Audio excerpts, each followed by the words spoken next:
ఇదిగోండి మనకి సపోటా చెట్టుకి చాలా వరకు మిల్లీ బగ్స్ అయితే వచ్చినాయి. పొద్దున్నే చెట్టుకున్నటువంటి మిల్లీ బగ్స్ అంతా క్లీన్ చేసేసి నీమ్ ఆయిల్ అయితే స్ప్రే చేసిన, అయినా కూడా ఇంకా మనకి ఈ యొక్క మిల్లీ బగ్స్ అయితే అక్కడక్కడ ఇంకా ఉన్నాయి. ఇదిగోండి ఇలా మిల్లీ బగ్స్ వస్తాయి. ఈ యొక్క మిల్లీ బగ్స్ కూడా మనకు కాయలు ఉన్నాయి చూడండి, పిందెలు వచ్చి 3-5 పిందెలు, ఆ పిందెల దగ్గర వస్తుంది. దాన్ని మనమైతే ఎప్పటికప్పుడు క్లీన్ చేస్తూ ఉండాలి. ఇదిగోండి ఇక్కడ కూడా చాలా ఉండి పొద్దున అంతా క్లీన్ చేస్తా. ఇక్కడ ఏంటంటే మనము ఇలా అనేస్తూ ఉండాలి. ఒకటి సన్నగా ఉన్న స్టిక్ తీసుకొని దీన్ని ఇలా క్లీన్ చేసుకోవాలి. ఎందుకంటే మనం చేతితో అన్నాం అనుకోండి దానికి వచ్చిన పిందెలు అయితే పోతాయి అన్నమాట.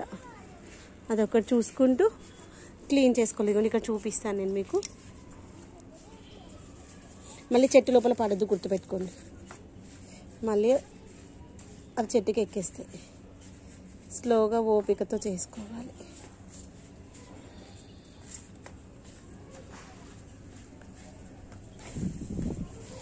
ఇలా ఈ గ్యాప్స్లో ఉన్న అంతా క్లీన్ చేసుకోవాలి. నాకు ఫోన్ పట్టుకొని చూపించడానికి వస్తలేదు, నేను వేరే ప్లేస్లో చూపిస్తాను చూడండి. కాయలు లేని ప్లేస్లో కనిపించే ఇలా క్లీన్ చేసుకుంటూ ఉండాలి స్లోగా. పొద్దున అన్నింటికి అంతే ఉండి ఇప్పుడు చూపించే కదా దానికంటే ఎక్స్ట్రా ఉండే అంతా క్లీన్ చేసేసి నీమ్ ఆయిల్ అయితే స్ప్రే చేసిన. ఇప్పుడు మళ్ళీ ఇంకోటి